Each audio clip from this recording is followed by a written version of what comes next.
ആ സ്ഥിതിയിൽ പറയുകയാണ്, അവിദ്യായാമന്തരേ വർത്തമാനാഃ സ്വയം ധീരാ പണ്ഡിതം മന്യമാനാഃ ജംഘന്യമാനാ പര്യന്തി മൂഢാഃ അന്ധേനൈവ നിയമാനാ യഥാന്ധാഃ. അവിദ്യായാമന്തരേ വർത്തമാനാഃ സ്വയം ധീരാഃ പണ്ഡിതം മന്യമാനാഃ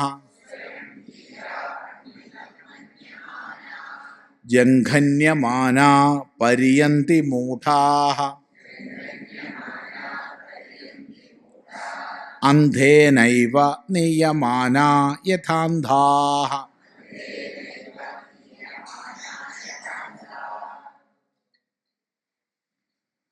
ഇവിടെ പ്രസിദ്ധമായ മറ്റൊരു പാഠം ദന്ത്രമ്യമാണാഃ.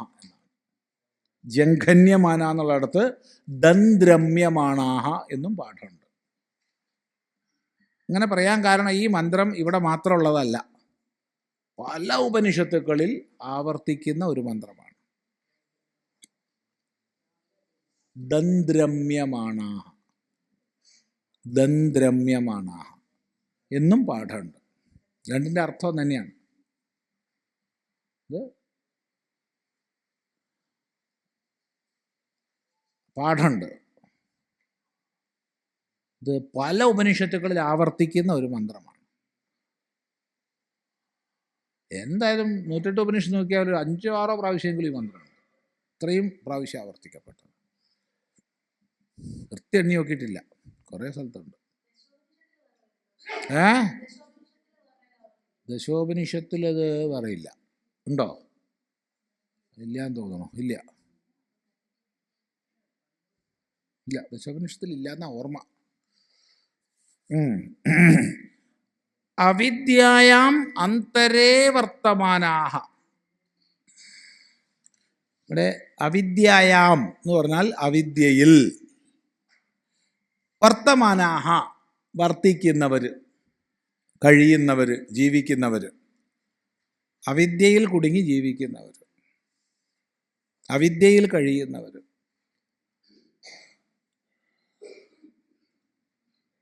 ഇത്ര പറഞ്ഞാൽ മതി. എന്നാ പറഞ്ഞത് അവിദ്യായാം അന്തരേ വർത്തമാനാഃ. അവിദ്യയുടെ ഉള്ളിൽ, അവിദ്യയിൽ അതിൻ്റെ അങ്ങോട്ട് ഉള്ളിൽ എന്ന് വെച്ചാൽ അവിദ്യയുടെ ഉള്ളിൻ്റെ ഉള്ളിൽ. അതാണ് അന്തരേ എന്ന് പറഞ്ഞിട്ട് വീണ്ടും അവിദ്യായാം എന്ന് സപ്തമി പ്രയോഗിച്ചിട്ട് വീണ്ടും അന്തരേ എന്ന് പ്രയോഗിച്ചതിൻ്റെ അർത്ഥം അതാ. അജ്ഞാനത്തിൻ്റെ ഉള്ളിൽ കുടുങ്ങിക്കിടക്കുന്നവർ വർത്തമാനാഃ. എന്നാ സ്വയം ധീരാഃ പണ്ഡിതം മന്യമാനാഃ. തങ്ങളെ കൊണ്ട് ഞങ്ങൾ വലിയ ധീരന്മാരാണ്, പണ്ഡിതന്മാരാണ് എന്ന് വിചാരിക്കുന്നവർ. സ്വയം. വേറെ 4 ആൾ പറഞ്ഞാൽ തിരക്കേടില്ല, അതില്ല.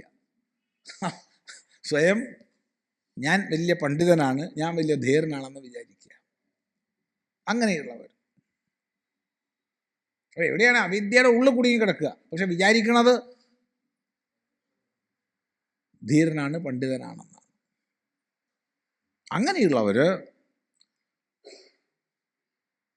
ജംഘന്യമാനാഃ, ജംഘന്യമാനാഃ ഇടിക്കുന്നവരായിട്ട്, പലതിനോട് ചേർന്ന് തട്ടിമുട്ടി ഇടിച്ചിടി കൊണ്ട് പര്യന്തി കറങ്ങിക്കൊണ്ടേയിരിക്കും.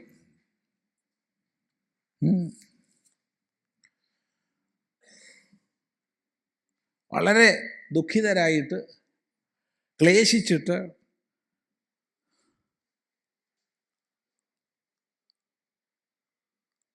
ഏതുപോലെ അന്ധേന നീയമാനാഹ അന്ധാഹ ഇവ. കണ്ണു കാണാത്ത ആളാൽ നയിക്കപ്പെടുന്ന, കണ്ണ് കാണാത്തവർ എന്ന കണക്കെ. ബഹുവചനാണ്, ഏകവചനമല്ല. അപ്പം നമ്മൾ അജ്ഞാനത്തിൻ്റെ ഉള്ളിൽ കുടുങ്ങി കിടക്കുക സ്വയം. അത് വേണം, ഇത് വേണം, അങ്ങനെ വേണം, ഇങ്ങനെ വേണം എന്നുള്ളതൊന്നും പോയിട്ടില്ല. ഇതൊക്കെ കിടക്കുക ഉള്ളിൽ.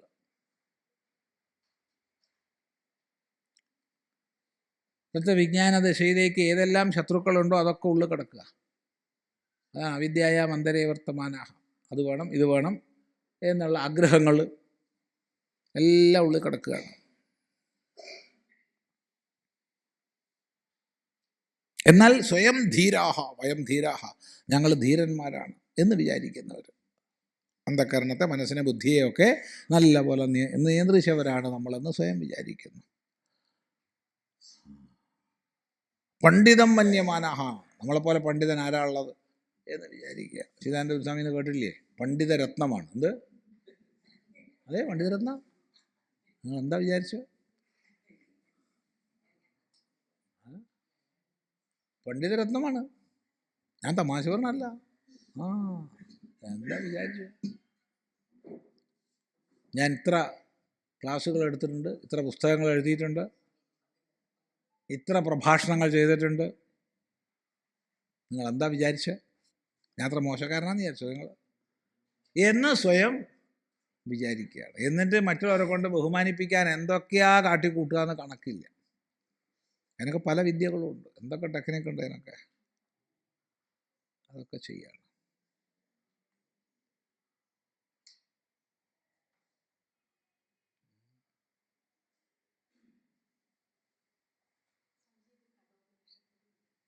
കഠോപനിഷത്തിലുണ്ട്. ഇത് തന്നെ. അവിടെ ദന്തരമ്യമാണെന്നല്ലേ? അതെ, കഠത്തിൽ ദന്തരമ്യമാണെന്ന്. അതെ, കഠത്തില്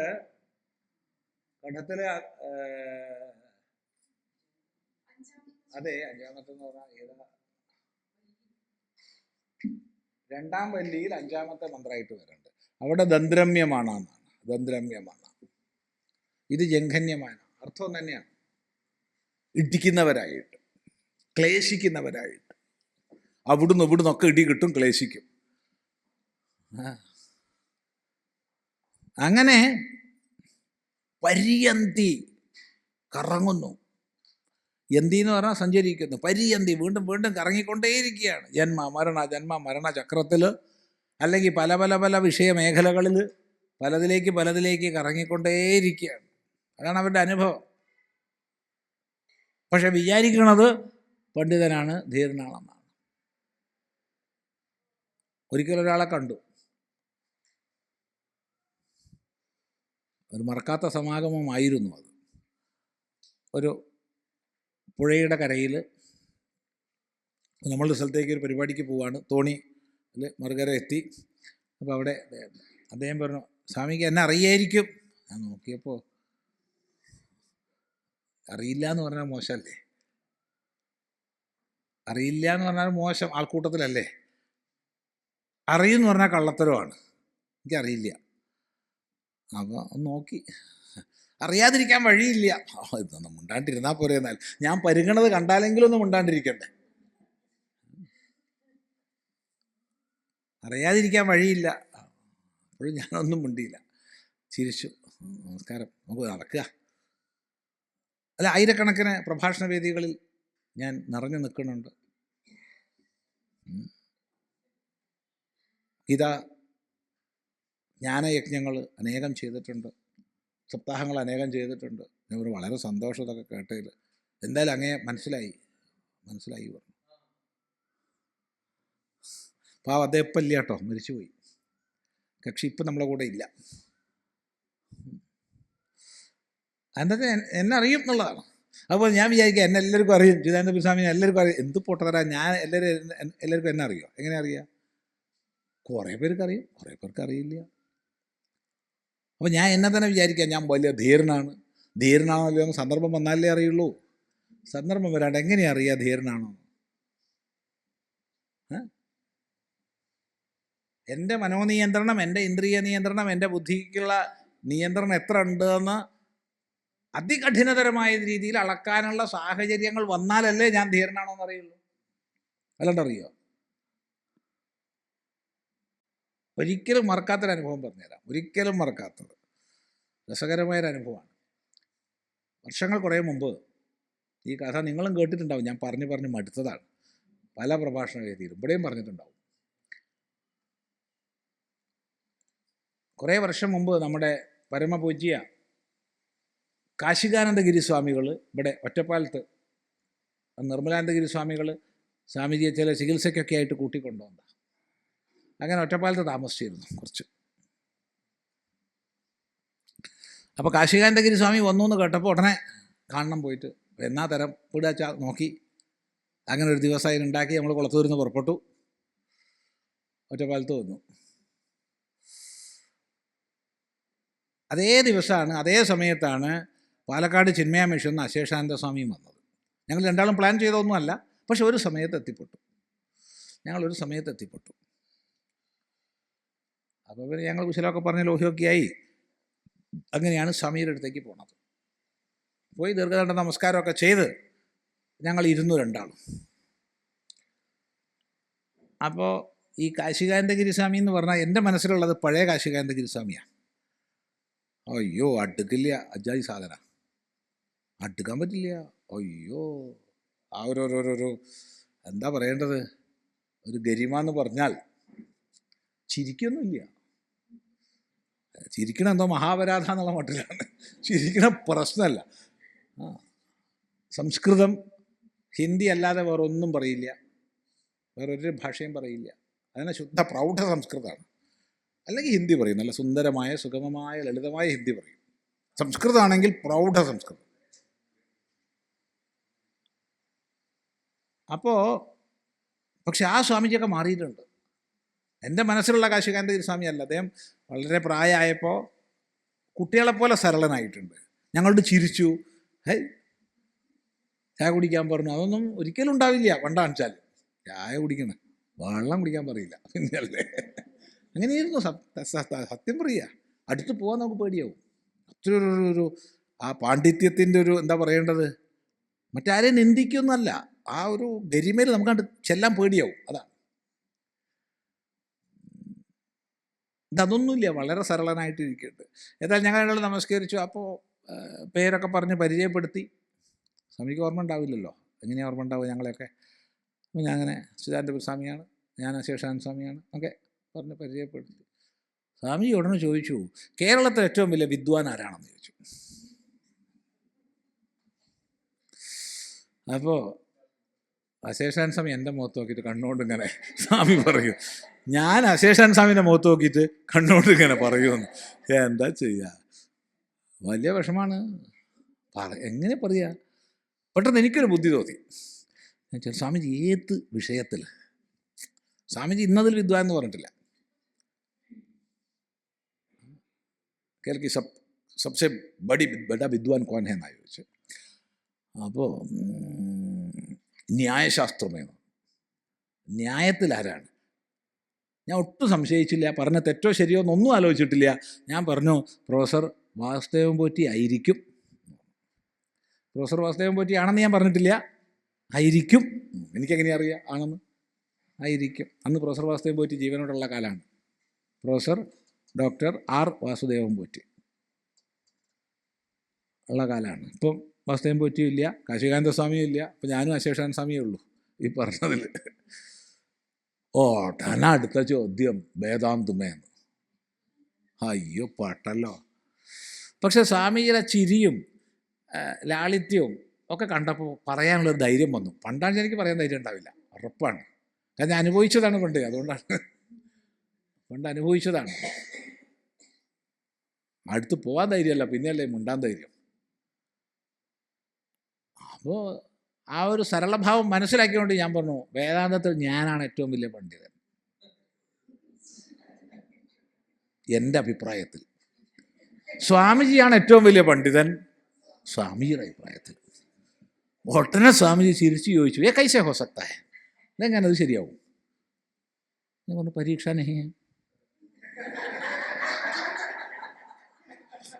പരീക്ഷ നഹി. പരീക്ഷ ഉണ്ടെങ്കിലല്ലേ ആരാ വലിയ വിദ്വാനാണ്. ഇപ്പോൾ നിങ്ങളുടെ മുമ്പിൽ ഇവിടെ ഉപനിഷത്ത് പറയുന്നു, വ്യാഖ്യാനിക്കുന്നു, ബ്രഹ്മസൂത്രം വ്യാഖ്യാനിക്കുന്നു, അദ്വൈത സിദ്ധി വേണമെങ്കിൽ ഞാൻ വ്യാഖ്യാനിച്ചു തരാം, വേദാന്തത്തിൽ ഏതൊരു ഗ്രന്ഥം വേണമെങ്കിലും ഞാൻ വ്യാഖ്യാനിച്ചു തരാം. അപ്പം നിങ്ങളെന്ത് വിചാരിക്കും? ഇയാൾ വലിയ പണ്ഡിതനാണ്, വേദാന്തിയാണെന്ന് വിചാരിക്കും. അത് പരീക്ഷയാണോ? അല്ല. പരീക്ഷ വന്നാലല്ലേ അറിയുള്ളൂ ഞാൻ വേദാന്തിയാണോ അല്ലയോ. ഇത് പറഞ്ഞുകൊണ്ടിരിക്കുമ്പോൾ ഒരു മൂർഖം വന്നു നോക്കട്ടെ, അല്ലെങ്കിൽ ഒരു സിംഹം വന്നു നോക്കട്ടെ, അല്ലെങ്കിൽ അതീവ സുന്ദരിയായ ഒരു അപ്സരസ് വന്നു നോക്കട്ടെ,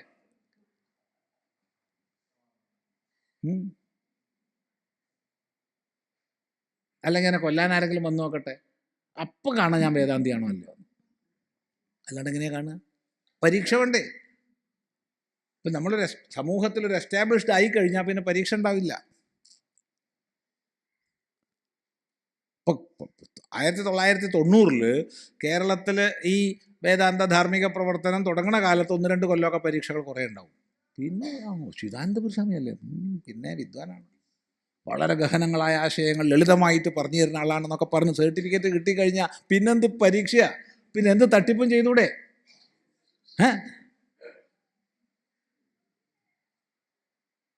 ചിന്തിച്ചു നോക്കുക. അപ്പം പരീക്ഷ ഉണ്ടെങ്കിൽ മാത്രമേ മനസ്സിലാവുള്ളൂ. അതുവരെ ഞാൻ വിചാരിക്കും ഞാനാണ് വലിയ വിദ്വാൻ, ഞാൻ ധീരാഹ പണ്ഡിതം മന്യമാനാഹ, ഞാൻ പണ്ഡിതനാണെന്ന് വിചാരിക്കും. ഇത് വലിയൊരു ചതിക്കുഴിയാണ്. ഈ ചതിക്കുഴിയിലാണ് മിക്കവാറും സാധകന്മാർ പോയി വീഴുക.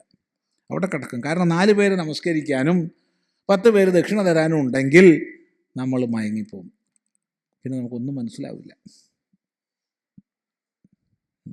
ഞാൻ എന്തൊക്കെയോ ആയിപ്പോയി എന്ന് സ്വയം അങ്ങോട്ട് തോന്നും. ചിന്തിക്കുക. ഈ 4 ആൾ ദക്ഷിണ തരുന്നത് നിൻ്റെ വേദാന്ത കേമത്വം നോക്കിയിട്ടാ. അവൻ പാവം, അവൻ്റെ വിശ്വാസമാണ് ഇവൻ നല്ലൊരാളാണ്, ഇവന് ദക്ഷിണ കൊടുത്താൽ എനിക്കെന്തോ ഗുണം വരും, എൻ്റെ ശത്രു നശിച്ചു പോവും, അല്ലെങ്കിൽ മോളുടെ കല്യാണം നടക്കും, മോൻ ജയിലിൽ നിന്ന് രക്ഷപ്പെടും, എന്തെങ്കിലുമൊക്കെ വിചാരിച്ചിട്ടാണ് യവൻ കൊടുക്കണത്. ഇല്ലേ? അങ്ങനെയല്ല, ഭൂരിഭാഗം അങ്ങനെയാ.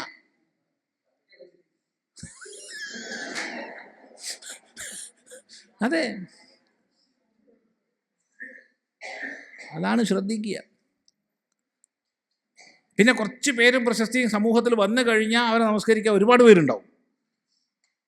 അവരവൻ്റെ സന്യാസത്തെ ആദരിക്കുന്നതെന്ന് അർത്ഥമില്ല. പക്ഷെ ഞാൻ വിചാരിക്കും വലിയ വലിയ കേമന്മാരൊക്കെ എന്നെ ക്ഷണിക്കുന്നുണ്ട്, വലിയ വലിയ കേമന്മാരൊക്കെ വന്ന് എന്നെ നമസ്കരിക്കുന്നുണ്ട്, അതുകൊണ്ട് ഞാൻ ആള് കെങ്കേമനായി എന്ന് വിചാരിക്കും. കഴിഞ്ഞു, അധപ്പതിച്ചു. അവിടെ അധപ്പതിച്ചു, ഏതോ അഗാധ ഗർത്തത്തിൽ പതിച്ചു. വളരെ ഗൗരവത്തോടു കൂടി ചിന്തിക്കേണ്ടതാണ്. അതുകൊണ്ടാണ് ക്ഷുരസ്യ ധാര നിശിത ദുരത്തെയോ ദുർഗം പഥസ്തത് കവയോ വദന്തി. കത്തിയുടെ വായ്ത്തലയ്ക്ക് മുകളിലൂടെ നടക്കുന്നത് പോലെ ക്ലിഷ്ടമായ ഒരു സഞ്ചാരമാണിത്. എളുപ്പമല്ല. പുറമെ നോക്കിയാൽ ഒക്കെ എളുപ്പമായിരിക്കും. ഇതൊക്കെ വേണ്ടതുപോലെ ശ്രദ്ധിച്ചാലുള്ളൂ. ഇല്ലെങ്കിൽ ഒരു പ്രശ്നമില്ല. അല്ലെങ്കിൽ എന്താ പ്രശ്നം? ഒന്നറിയാൻ സുഖമായി ജീവിച്ചൂടെ? എന്താ പ്രശ്നം? ദക്ഷിണയ്ക്ക് ദക്ഷിണ കിട്ടുന്നുണ്ട്, ശാപ്പാടിനൊരു മുട്ടുമില്ല, ശാപ്പാട് കൂടിയ കുഴപ്പമാണുള്ളത്. എവിടെ ചെന്നാലും ആൾക്കാർ സ്വാമി ഭക്ഷണം കഴിച്ചിട്ട് പോവാം, ഭക്ഷണം കഴിച്ചിട്ട് പോവാം. ഇവിടെ വന്നിട്ട് തന്നെ ഇപ്പോൾ ദിവസമല്ല കൊടുക്കാൻ, ഞങ്ങളെ വീട്ടിലേക്ക് വരണം. ശാപ്പാട് കിട്ടും, വാഹനം കിട്ടും, വസ്ത്രം കിട്ടും, പിന്നെ ഇപ്പം എന്താ വേണ്ട? സുഖമായി ജീവിക്കാം. അപ്പം ഞാൻ വിചാരിക്കും ഞാൻ എന്തെല്ലാമോ ആയിപ്പോയി. ഇതാണ് ഏറ്റവും വലിയ പ്രശ്നം. അതുകൊണ്ട് ഈ മന്ത്രം വളരെ പ്രധാനമാണെന്ന് മനസ്സിലാക്കുക. അവർ ഘട്ടനം ചെയ്ത് ഇടിച്ച് ഈ സംസാര നദിയുടെ കരകളിൽ അങ്ങും ഇങ്ങും തട്ടി മുട്ടി പരസ്പരം ഇടിച്ച് കരകളിലിടിച്ച് പരിയന്തി മൂഢാഹ പരിഭ്രമന്തി, കറങ്ങാണ്. അന്ധേനൈവ നിയമാനാഹ അന്ധാഹ ഇവ. അന്ധനാൽ നയിക്കപ്പെടുന്ന അന്ധന്മാരെന്ന പോലെ. അയാൾക്കേ കണ്ണ് കാണില്ല, അയാളെ കാണാത്ത പലരെ നയിക്കുകയാണ്. ഇതുപോലെ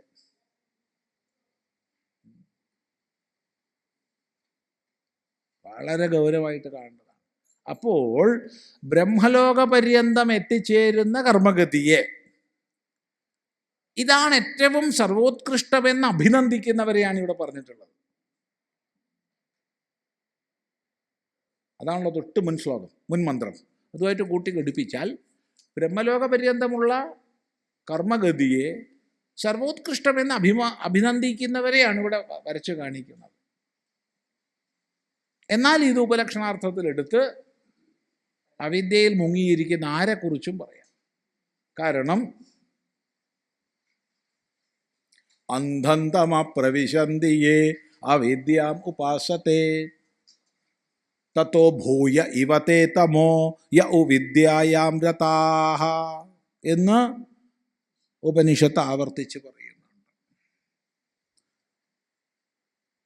ആരാണോ അവിദ്യയെ ഉപാസിക്കുന്നത് അവർ ഇരുട്ടിനെ പ്രാപിക്കുന്നു. എന്നാൽ വിദ്യയെ ഉപാസിക്കുന്നവർ കൂരാക്കൂരിരുട്ടിനെ പ്രാപിക്കുന്നു. താത്പര്യം അത് വേണം, ഇത് വേണം, അത് കിട്ടും, ഇത് കിട്ടും എന്നൊക്കെയുള്ള ആഗ്രഹത്തോടു കൂടി കർമ്മ മേഖലയെ ഉപാസിക്കുന്നവർ ഇരുട്ടിൽപ്പെടുന്നു. സുഖദുഃഖാദി ദ്വന്ദ്വങ്ങളുടെ അന്ധകാരത്തിൽപ്പെടുന്നു. എന്നാൽ ചെയ്യേണ്ട കർത്തവ്യം ചെയ്യാതെ ഞാൻ വലിയ വിദ്വാനാണെന്ന് അഭിമാനിച്ച് ചെയ്യേണ്ടുന്ന കർമ്മങ്ങളെ ചെയ്യാതെ വിദ്വത് അഭിമാനത്തോടു കൂടി സർവം ബ്രഹ്മ എന്നൊക്കെ പ്രസംഗിച്ച് ചെയ്യേണ്ടതും ചെയ്യുന്നില്ല. അങ്ങനെ കഴിയുന്നവൻ കൂരാക്കൂരിട്ടിലാണ് എത്തിപ്പെടുക. അതാണ് ഈ പരിഭ്രമണം. പരിയന്തി മൂഢാഃ അന്ധേനൈവ നിയമാനാഃ യഥാന്തഃ. വ്യക്തമാണല്ലോ ഇല്ലേ? നോക്കൂ.